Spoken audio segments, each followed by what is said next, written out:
আসসালামু আলাইকুম প্রিয় শিক্ষার্থী, কেমন আছো সবাই? আশা করছি তোমরা অনেক বেশি ভালো আছো। আজকে আমি তোমাদেরকে অনেক বেশি গুরুত্বপূর্ণ দুইটা টপিক পড়াবো, যেগুলো সচরাচর তোমরা পড়ো না, তবে মাঝে মধ্যে এখান থেকে কিছু এমসিকিউ বা সিকিউ তে চলে আসে। এরকম দুইটা টপিক পড়াবো। একটা হচ্ছে শান্ট, আর একটা হচ্ছে এমিটার। চলো শুরু করি। আমরা ফার্স্টে শান্ট পড়বো। শান্ট আসলে কি? আচ্ছা, আমি প্রথমত তোমাকে একটা সার্কিট এঁকে দেখাচ্ছি। এটা একটা সার্কিট। ওকে, একটা সার্কিট। তো এই জায়গায় একটা গ্যালভানোমিটার আছে। এটা একটা গ্যালভানোমিটার। সো গ্যালভানোমিটারের রোধ হচ্ছে জি। এবার এই সার্কিটটা কমপ্লিট হলো। এখানে একটা কি থাকতে পারে, এখানে একটা কি দাও ব্যাস।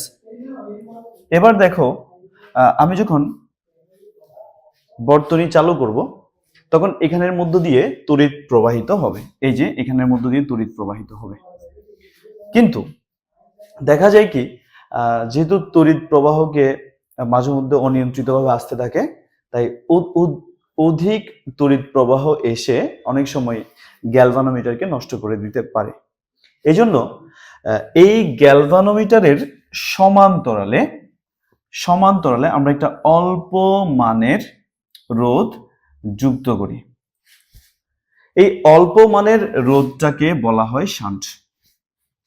আমি তোমাদেরকে দেখাবো শান্টের মধ্য দিয়ে কতটুকু প্রবাহ যায় আর গ্যালভানোমিটারের মধ্য দিয়ে কতটুকু প্রবাহ বা প্রবাহিত হয়। এই জিনিসগুলো আমি তোমাদেরকে ইকুয়েশনের মাধ্যমে দেখাবো। তো যদি তোমাদেরকে কেউ জিজ্ঞেস করে যে আসলে শান্ট কি, তোমরা বলবা অধিক তড়িৎ প্রবাহ এসে যাতে গ্যালভানোমিটারকে নষ্ট করে দিতে না পারে, তার জন্য গ্যালভানোমিটারের সমান্তরালে একটি খুবই অল্প মানের রোধ যুক্ত করা হয়। এই অল্প মানের রোধকে আমরা বলবো শান্ট। এবার সবাই একটু দেখবে যে এখানে যে প্রবাহটা আসছে সেটা কিন্তু দুইটা অংশে বিভক্ত হয়ে যাবে, একটা এদিকে একটা এদিকে। স্যার, শান্টের রোধ হচ্ছে এস আর গ্যালভানোমিটারের রোধ হচ্ছে জি, ক্যাপিটাল লেটারে জি। মনে করো এই যে প্রবাহটা আই আছে, এটা দুইটা অংশে বিভক্ত হচ্ছে, একটা গ্যালভানোমিটারের মধ্য দিয়ে যাবে, একটা হচ্ছে শান্টের মধ্য দিয়ে যাবে। এই দুইটা মিলে এই পয়েন্টে আসছে, তারপর এদিকে চলে যাবে। ক্লিয়ার? তো তোমরা দেখো, এই পয়েন্টে এই প্রবাহটা এসে দুইটা অংশে বিভক্ত হচ্ছে, একটা হচ্ছে আইজি আর একটা হচ্ছে আই এস। ইকুয়েশন 1। এবার আমি আরেকটা ব্যাপার তোমাদেরকে একটু ক্লিয়ার করছি। স্যার, গ্যালভানোমিটার মনে করো এ বি বিন্দুতে কানেক্টেড, আবার শান্টও কিন্তু এ বি এই দুইটা বিন্দুতে কানেক্টেড। সো এই পয়েন্টটার মধ্যে গ্যালভানোমিটারের যে ভোল্টেজ বা যে বিভব পার্থক্য থাকবে, এস এরও বিভব পার্থক্য সেম থাকবে। তো এই ক্ষেত্রে আমরা লিখতে পারবো, গ্যালভানোমিটারের ক্ষেত্রে যদি আমি লিখতে পারি ভি এ বি সমান হচ্ছে আই আর, এখানে আই মানে হচ্ছে আইজি আর মানে হচ্ছে জি। ওকে, সেম ভাবে আমি যদি যে শান্টের জন্য হিসাব করি, তাতেও কিন্তু বিভব পার্থক্য একই, ভি এ বি সমান হচ্ছে আই এস ইন্টু এস। আচ্ছা, আইএস হচ্ছে আসলে শান্টের মধ্য দিয়ে যে প্রবাহটা প্রবাহিত হচ্ছে সেটা। এই দুইটা নিশ্চয়ই সমান। এই দুইটা যদি সমান হয়ে থাকে তাহলে আমরা কি লিখতে পারি? আমরা লিখতে পারবো আই জি জি সমান হচ্ছে আই এস এস।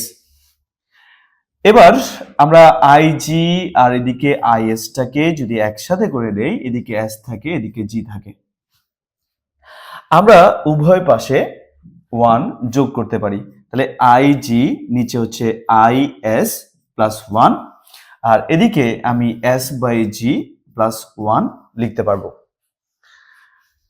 তোমরা দেখতে পারো যে এখানে আইএস যদি লসাগু হয় আমরা উপরে আইজি প্লাস লিখতে পারবো আইএস। ওকে, সমান। তোমরা দেখো এখানে জি যদি লসাগু হয়ে থাকে আমরা এস প্লাস জি লিখতে পারি। কিছুক্ষণ আগে তোমরা এখানে অবশ্যই খেয়াল করেছো আমি এখানে কি লিখেছিলাম, যে দেখো আইজি প্লাস আইএস মানে হচ্ছে আই, এটা হচ্ছে বর্তনীর মূল প্রবাহ। তাহলে এখানে আমি আইজি প্লাস আইএস এর জায়গায় আই লিখতে পারবো, আর নিচে আইএস আছে, এদিকে জি প্লাস এস আছে, নিচে জি। আমি যদি এটাকে বিপরীতকরণ করি তাহলে আইএস নিচে হচ্ছে আই সমান এখানে লেখা যাবে G plus G plus S, that is I S সমান হচ্ছে G by G plus S into I. Sir তোমরা দেখতে পাচ্ছ এখানে যে আইটা আইএস দেখতে পাচ্ছ সেটা হচ্ছে শান্টের মধ্য দিয়ে যে প্রবাহ যাচ্ছে সেটা। একইভাবে তুমি যদি গ্যালভানোমিটারের মধ্য দিয়ে যে প্রবাহ যাচ্ছে সেটা বের করতে চাও, সেটা কিন্তু বের করতে পারবে। সেটা কেমনে বের করবা? এই জায়গাটা থেকে, এখান থেকে আমরা বের করতে পারবো। কেমনে বের করবো? আপাতত দেখো আইজি বাই আইএস সমান এস বাই জি। চলো আমরা পরের স্লাইডে এটা লিখবো। আইজি আইজি বাই আইএস সমান কি ছিল? S by G, S by G. আমি এটাকে বিপরীতকরণ করব আপাতত। যদি আমি বিপরীতকরণ করি তাহলে আইএস বাই আইজি সমান হচ্ছে জি বাই এস। এবার আমি দুইটা যোগ করে দিব, IS by IG plus one, G by S plus one. এবার আমাদের কি করা লাগবে? আইজি যদি লসাগু নিয়ে নেই, আইজি, তাহলে এখানে কি পাচ্ছি? আইএস, আইএস প্লাস আইজি সমান, এখানে এস যদি লসাগু হয় জি প্লাস এস লেখা যাবে। স্যার আইএস প্লাস আইজি মানে হচ্ছে আই, তোমরা দেখেছো এই যে এখানে আমরা 1 নম্বর সমীকরণে লিখেছিলাম যে এখানে যে প্রবাহটা আসছে এটা দুটো অংশে ভাগ হচ্ছে, একটা এদিকে যাচ্ছে একটা এদিকে যাচ্ছে, সো এটা আর এটার যোগফল হবে আই, এটাই। তাহলে এখানে আমরা আইএস প্লাস আইজি, নিচে হচ্ছে আইজি সমান হচ্ছে জি প্লাস এস, নিচে হচ্ছে এস। আমি যদি উল্টে দিই তাহলে কি পাচ্ছি?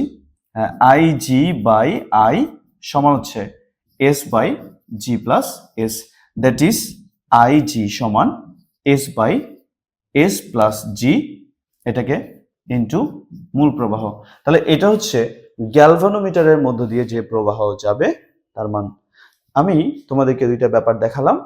একটা হচ্ছে এটা যে এই বর্তনীর মধ্য দিয়ে আই পরিমাণ তড়িৎ প্রবাহিত হচ্ছে, এই প্রবাহটা দুইটা অংশে বিভক্ত হলো। একটা হচ্ছে আইজি যেটা গ্যালভানোমিটারের মধ্য দিয়ে যাচ্ছে, একটা হচ্ছে আইএস যেটা এস এর মধ্য দিয়ে যাচ্ছে। এই দুইটা প্রবাহ আবার এখানে এসে মূল প্রবাহে পরিণত হবে। এখন গ্যালভানোমিটার যে দুইটা বিন্দুতে কানেক্টেড, শান্টও সেম দুইটা বিন্দুতে কানেক্টেড। কারণ শান্ট, আমি তাকে বললাম শান্ট আসলে একটা রোধ, এটা অধিক প্রবাহ এসে যাতে গ্যালভানোমিটারকে নষ্ট করে দিতে না পারে তার জন্য গ্যালভানোমিটারের সমান্তরালে এই অ্যাসটা বা এই শান্টটা যুক্ত থাকে, এই অল্প মানের রোধটা যুক্ত থাকে। বুঝতে পারছো? তো আমাকে যদি প্রশ্ন করা হয় 3 ধরনের প্রশ্ন করতে পারে। একটা হচ্ছে শান্ট কাকে বলে, আরেকটা হচ্ছে আরেকটা হচ্ছে গ্যালভানোমিটারের মধ্য দিয়ে প্রবাহিত তড়িৎ প্রবাহ নির্ণয় করো, অথবা শান্টের মধ্য দিয়ে প্রবাহিত তড়িৎ প্রবাহ নির্ণয় করো। তোমাদের এত কিছু করতে হবে না, তোমাদেরকে জাস্ট এই সূত্রগুলো ইউজ করলেই চলবে। তো দেখো এই আইটা দুটো অংশে ভাগ হচ্ছে, আইজি আর আইএস। দেখতে পাচ্ছ এটাকে ইকুয়েশন 1 দিয়েছি। তো গ্যালভানোমিটার এর বিভব পার্থক্য আর এস এর বিভব পার্থক্য সমান। গ্যালভানোমিটারের ক্ষেত্রে আমি লিখতে পারবো ভিএবি সমান গ্যালভানোমিটারের প্রবাহ আর গ্যালভানোমিটারের রোধ, জি হচ্ছে গ্যালভানোমিটার রোধ। ঠিক সেম ভাবে শান্টের জন্য আমরা করতে পারবো, দুইটা সমান দিয়ে এতটুকু করলাম, দুই পাশে এক যোগ করলাম, এই বাকিটা তো বুঝতে পারছো যে এটা হচ্ছে শান্টের প্রবাহ, মানে শান্টের ভিতর দিয়ে যে প্রবাহটা যাচ্ছে। সেম ভাবে আমরা গ্যালভানোমিটারের মধ্যে দিয়ে যে প্রবাহ যাচ্ছে সেটাও আমরা বের করে নিয়েছি। আমি আশা করব শান্ট সম্পর্কে তোমরা বুঝতে পেরেছো। এবার তোমাদেরকে আরো একটা গুরুত্বপূর্ণ টপিক পড়াবো, সেটা হচ্ছে এ মিটার, এ এম মিটার, অর্থাৎ যে যন্ত্রের সাহায্যে তড়িৎ প্রবাহ সরাসরি অ্যাম্পিয়ার এককে পরিমাপ করা যায় তাকে আমরা বলবো অ্যামিটার, এ এম মিটার। ওকে, তো চলো আমরা এটা একটু দেখি। মনে করো এটা একটা এমিটার, এমিটারের রোধ হচ্ছে আর, তো এটার সাথে একটা শান্ট যুক্ত থাকবে, এটা হচ্ছে সেই শান্টটা। তো এখন আমি বর্তনীটা কমপ্লিট করব। বর্তনীটা কমপ্লিট করলাম। এখানে একটা কি আছে, এই যে বর্তনী কমপ্লিট হলো। এবার দেখো এখানে যে প্রবাহটা আসছে সেটা দুটো অংশে ভাগ হচ্ছে, একটা এদিকে যাচ্ছে, একটা এদিকে যাচ্ছে, এটা শান্ট। তো এটার ভিতর দিয়ে যে প্রবাহটা যাচ্ছে সেটা হচ্ছে I1, এটার ভিতর দিয়ে যে প্রবাহটা যাচ্ছে সেটা হচ্ছে আচ্ছা এটা হচ্ছে IA, এটা হচ্ছে IS দিলাম। তো আগের মতোই দেখো এই বিন্দুটার নাম দিচ্ছি A, এই বিন্দুটার নাম দিচ্ছি B। স্যার এই যন্ত্রের বিশেষত্ব হচ্ছে এই যন্ত্রের মাধ্যমে আমি তড়িৎ প্রবাহকে সরাসরি অ্যাম্পিয়ার এককে পরিমাপ করতে পারবো, তাই এটাকে আমরা বলে থাকি এ মিটার। ঠিক আছে, এবার দেখো আমরা দেখবো যে এ মিটারের ভিতরে আসলে কতটুকু প্রবাহ যাচ্ছে। আমি IA বের করার একটা চেষ্টা চালাবো। চলো IA বের করার চেষ্টা চালানোর আগে আমি এটাকে ক্লিয়ার করি যে আসলে এই যে প্রবাহটা এই বিন্দুতে I প্রবাহ যাচ্ছে, এটা দুটো অংশে ভাগ হচ্ছে, একটা হচ্ছে IA আর এটা হচ্ছে IS, দুটো অংশে বিভক্ত হলো ইকুয়েশন 1। তো স্বাভাবিকভাবে এ মিটারটা A এবং B বিন্দুতে কানেক্টেড, এই যে শান্টটাও A এবং B বিন্দুতে কানেক্টেড, দ্যাট মিনস দুইটার বিভব পার্থক্য সমান। তো দুইটার বিভব পার্থক্য যদি সমান হয় তাহলে আমি লিখতে পারবো VAB সমান হচ্ছে IA ইন্টু স্মল আর। ওকে, ইকুয়েশন 2। ঠিক একইভাবে এস এর জন্য যদি আমি বের করি VAB সমান হচ্ছে IS ইন্টু এস, ইকুয়েশন 3। তো দেখো 2 এর লেফট সাইড 3 এর লেফট সাইড সমান, অফকোর্স রাইট সাইড সমান হবে। তো 2 এবং 3 যদি আমি কম্পেয়ার করি তাহলে আমি পাবো IS সমান হচ্ছে IA ইন্টু আর।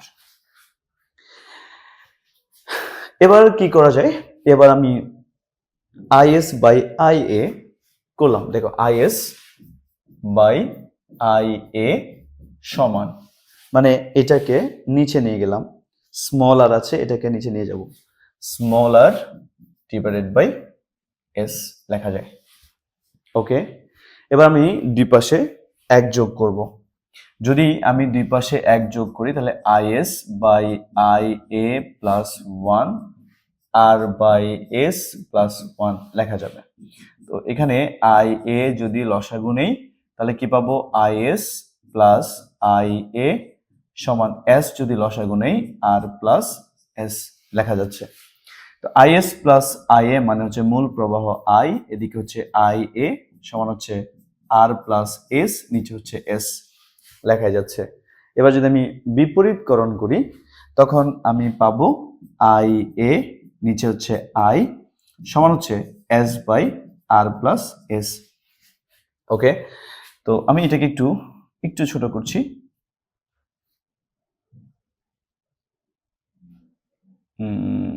ওকে, আচ্ছা এতটা তো বুঝতে পারছো।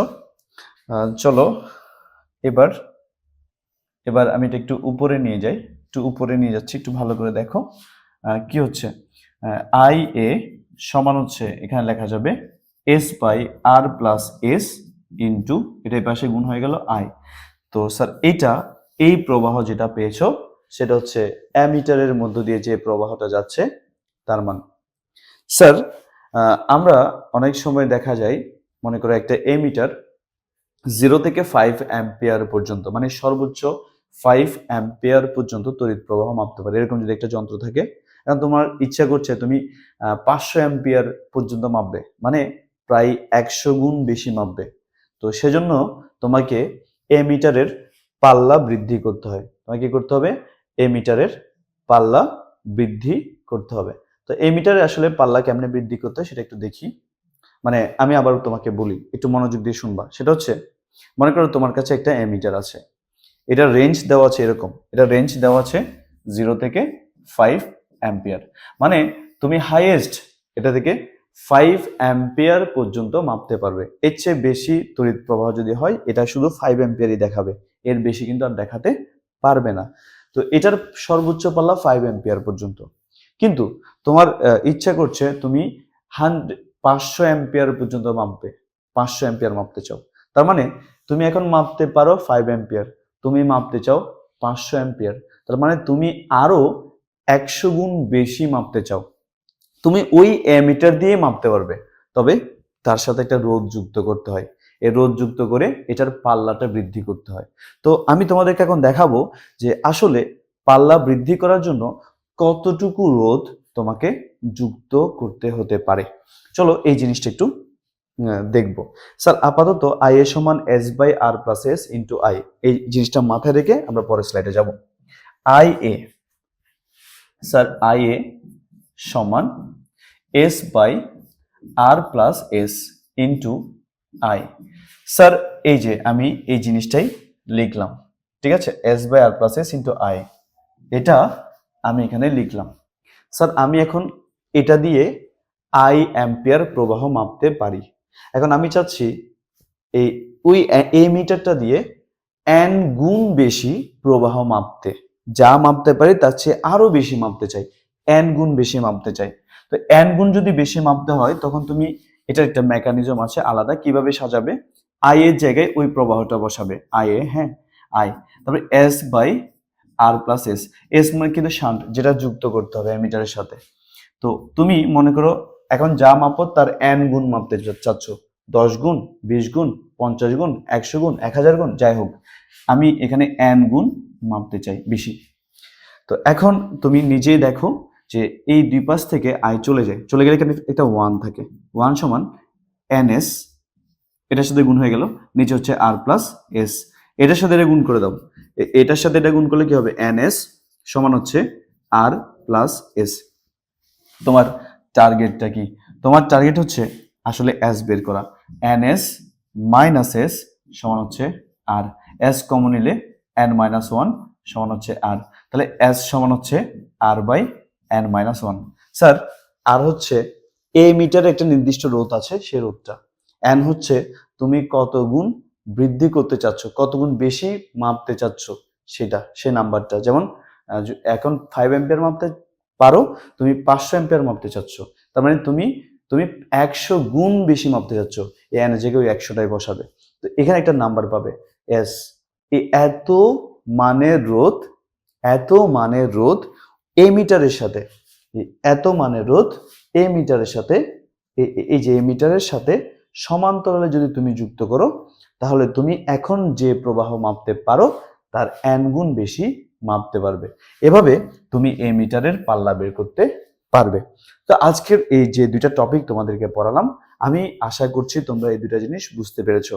আমি তোমাদেরকে একটা পড়িয়েছি শান্ট, আর একটা পড়িয়েছি এ মিটার, আর লাস্ট ওয়ান পড়েছি কিভাবে এ মিটার তোমার কাছে যেটা আছে তার সাহায্যে আরো বেশি পরিমাণ তড়িৎ প্রবাহ মাপতে পারো, অর্থাৎ পাল্লা কিভাবে বৃদ্ধি করতে হয়, একটা এ মিটারের পাল্লা কিভাবে বৃদ্ধি করতে হয়, এই দুইটা জিনিস আমি তোমাদেরকে শেখালাম। শান্ট কি?